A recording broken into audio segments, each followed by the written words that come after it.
So our next speaker, our last speaker of this session before we come together for a conversation is Josephine Ellis. And Josephine was already with us yesterday as part of the Activating Fluxus Research Project in BAN. And she made a little appearance already in a caption that Sally Kawamura just showed, if I saw that correctly, in the shadow piece. She is focused in particular on the materiality of artworks and artifacts created in the 1960s and 70s and the visual culture of Southeast Asia during the Second British Empire. And this focus on materiality and multisensorial dimensions of Fluxus, as well as the intimate interactions that come through touch, one of those things that, especially in our Zoom era, we seem to forget that we have many senses, not just sight and vision. So I'm very excited to hear Josephine's talk about Yoko Ono's Grapefruit and materiality. Thank you, Josephine. Yeah, thanks again, and thank you to all the organizers and translators, and also to Francisca and Sally's presentations, which I thought touched so powerfully on notions like touch and love and care and boundaries, and I hope to be able to contribute to this conversation too. So I will dive right in.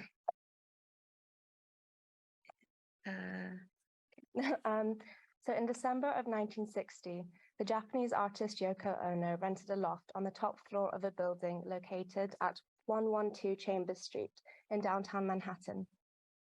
Although originally intended as a studio space, Ono's Chambers Street loft would soon become a notorious meeting place and venue for the experimental practices of the avant-garde. Her chamber loft series that ran from the late 1960s to June 1961 brought together the likes of John Cage, Marcel Duchamp, Simone Forti, and soon to become Fluxus artists such as Namjoon Paik and, of course, George Maciunas. When Ono later self-published her canonical book of Grapefruit in 1964 in Japan, both Paik and Maciunas were included in the list of people that she dedicated the book to. So as has already been gestured towards in previous presentations, Grapefruit is a compilation of Ono's early instruction pieces created in the years between 1953 and 1964 in book form. Since then, Grapefruit has been published multiple times over in many different countries and in multiple different languages. So when we speak about Grapefruit, we are not referring to any singular authentic book produced in a singular moment in time, but a large body of Grapefruit books that have emerged over the years. And while not strictly a Fluxus work per se, Grapefruit was collected by Gilbert and Lila Silverman owing to records of George Maciunas' correspondences, which revealed his desire to publish Ono's complete works as a Fluxus edition in 1963. This project, for various reasons, was not realized by Maciunas, and Ono took publishing matters into her own hands. The motif of the grapefruit, however, did get co-opted into more collective Fluxus activities. This advertising poster for Flux Fest Presents John and Yoko in 1970 advertises a grapefruit flux banquet.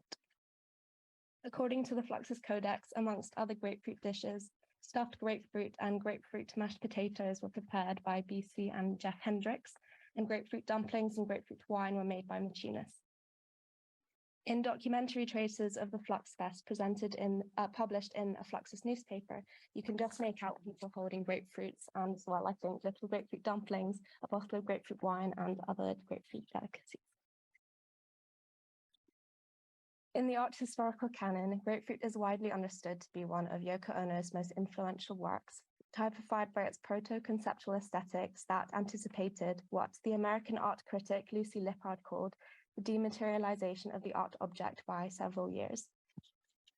As a book of instructions, the dominant interpretations of Grapefruit focus on Ono's use of language.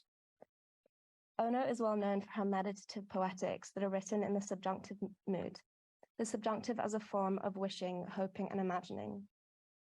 Her instructions are often likened to haikus or Zen koans and can be contrasted with the event scores of George Brett, which have been described by Fluxus scholar Julia Robinson as language ready-mades. His word event is stylistically very different to Ono's cloud piece, for example. Word event consists of a singular word exit, whilst Ono's cloud piece reads, imagine the clouds dripping, dig a hole in your garden to put them in.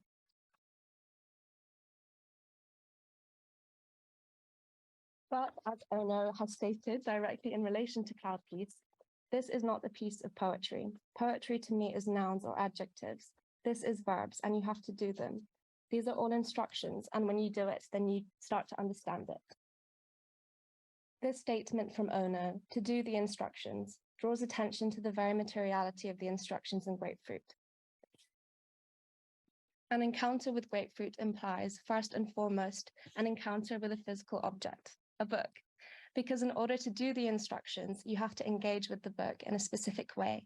And this specificity is characterized by an intimacy that tends to be lost when Grapefruit is exhibited, the implications of which I will consider later. So in this presentation, I want to focus on something that is perhaps so obvious about Grapefruit that we have taken for granted. What does it mean that Grapefruit is a book? And this question goes beyond celebrating the fact that it was one of the first artist books, which I think is duly accounted for. My question is more oriented towards what does it mean that the shape of the book scripts our experience of the artwork? In other words, I'm interested in enriching interpretations of Grapefruit because how we interpret Grapefruit influences the artwork's continuity. And my understanding of Grapefruit's significance lies not in the fact that it was not in the fact that it was only an early form of conceptual art, but because it invites touch. That the book invites touch is important to what I mean when I say that Ono's materials matter, because touch is generally conceived as damaging to artworks. But if an artwork is not meant to last forever in a self-contained and discrete form, how might Ono's materials matter differently? In our research project, Activating Fluxus, and you met our project lead, Hannah Holing, and the postdoctoral fellow, Arga Wiloha, yesterday, we are interested in thinking about conservation beyond normative paradigms of material preservation. And this is where the term queer lends a helping hand. My understanding of queer builds on the invaluable scholarship of queer theorists and feminist epistemologies that have considered queerness largely in relation to the politics of identity and violence done onto queer bodies. I lean heavily on feminist theorist and physicist Karen Barrad's post-human articulation of queer as first and foremost a disruptive force, as a way of challenging current anthropocentric values and ways of thinking. So my use of the term queer is not only about disrupting text-based analyses of Ono's Grapefruit, but also works as a way of disrupting notions such as change and loss, which in normative conservation practices are generally understood as negative and as taking value away from works of art.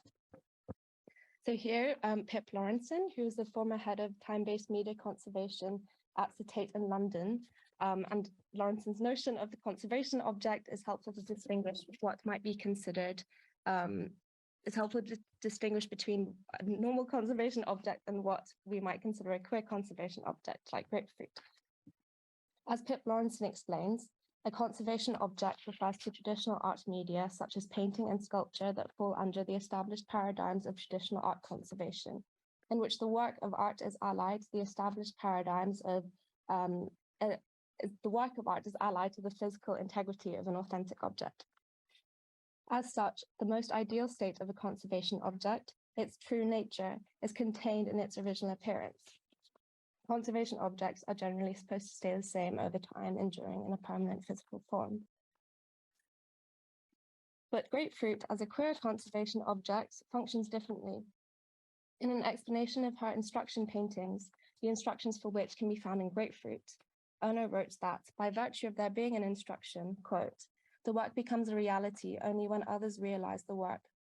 This allows infinite transformations of the work that the artist himself cannot foresee, unquote. That is, Grapefruit's value as a work of art does not reside in an unchanging object's appearance, but in our interactions with the instructions. The work is brought to life through our participation, our realization, or activation. How far can we push this unlimited potential for Ono's works to change? A queering of the physical stability expected of normal conservation objects. This infinite transformation, intrinsic in the transition from instruction to realization, can take place at the level of imagination and in practice. Difference permeates every realization of Ono's instructions as they and dematerialize in the minds of participants. In addition to this, a realization of Ono's instructions in Grapefruit are scripted by the ways in which the book asks to be interacted with. We directly intervene in the book's materiality, which also makes for a multi-sensorial experience. When Grapefruit is in our hands and held close, the feel of the pages, the sound of their rustling, the smell of a new book or an old one, all become part of the artwork's repertoire, of an artwork in motion. This only enriches the sense of intimacy and those instructions are meant to be understood with. Paraphrasing Ono, the instructions are prompts for a dealing with oneself, which he contrasts to the happenings formed by Alan Capral, for example, which have a sense of getting togetherness. Any one book's physical impermanence is exacerbated by our acts of touching, accumulating a new trajectory somewhat independently, but not entirely severed from Ono.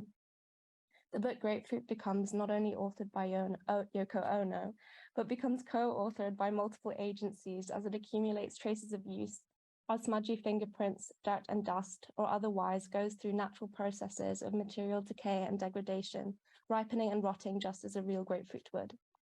It becomes a repository of human touch as it is touched by the same hands or passes through different hands in the intimate gesture of book exchange.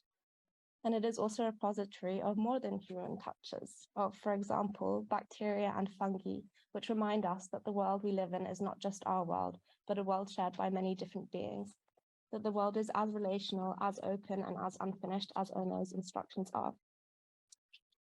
If the world of Grapefruit is not only constructed through ways of seeing and ways of imagining, but also ways of touching and ways of sensing, what happens to the work when it cannot be experienced in such intimate proximity? What possibilities of Grapefruit can be made manifest in a museological context? Over the course of an artwork's biography, decisions about presentation and display determine the spectator's experiential understanding of it. Somewhat understandably, when Grapefruit is exhibited, the books tend to be vitrinized. In order to compensate for this vitrinization, Grapefruit is usually transformed into an installation, extending the artwork beyond the boundaries of a singular book across a variable combination of component parts, a mishmash of documents that are brought into the internal remit of the artwork considered essential for understanding the work. Original or facsimiles of Grapefruit's pages are pasted onto the walls so that the instructions can be read from cover to cover. Most notably, there is an imposition of distance. A participant becomes removed from the work, and they become less so a participant and more so a viewer. There is some variety to these displays. In the Yoko Ono one-woman show retrospective at MoMA in 2015, the instruction cards were mounted in a straight singular line and were sealed into photo frames. While at the Yoko Ono retrospective at the Kunsthaus Zurich in 2022, Yoko Ono, this room moves at the same speed as the clouds. They were directly pinned to the wall in order to present the instructions as more free-floating ideas. Nevertheless, this general format remains the same. And in these settings, Grapefruit is constituted less so by an intimate encounter and more so by these formats of presentation that get around the issue of making these instructions accessible whilst the object is protected by the vitrine. It is clear in these contexts that closeness to the object, that touching the object would damage it. But I wonder if there is also a violence done to the artwork in the act of dissecting the instructions, separating them and displaying them individually. And are these protective measures not more suited to traditional conservation objects and not necessarily queer conservation objects like Grapefruit? What is actually being conserved here, and what is the object of care? Recalling Ono again on her comment that infinite transformations might inhere in her instructions which she herself cannot foresee, could we imagine material transformation as decay, as degradation, the processes from which we think Grapefruit should be protected from, not only as negative, but accept them as part of the artwork's natural evolution, and more so as a compelling part of the work's evolution, as Grapefruit becomes a collection, not just of Ono's instructions, but of all those that have touched the work and that have been touched back in response. Perhaps Grapefruit as a queer conservation object might also help us queer how we care by radical openness to change and loss. Change and loss are not only always bad, but can be evidence of a meaningful life lived, because change and loss do not always destroy meaning, but can be the genesis of meaning. And so our relation to Grapefruit might become more meaningful in the shared celebration of the finitude of our material existence. The vitality of Grapefruit, after all, is allied to impermanence on both material and conceptual levels. In Ono's words, then, sometime later, the instructions themselves will disappear and be properly forgotten. Yoko Ono's materials matter, and in some ways, situated in the time of eternity, it is precisely because they do not matter at all. Thank you.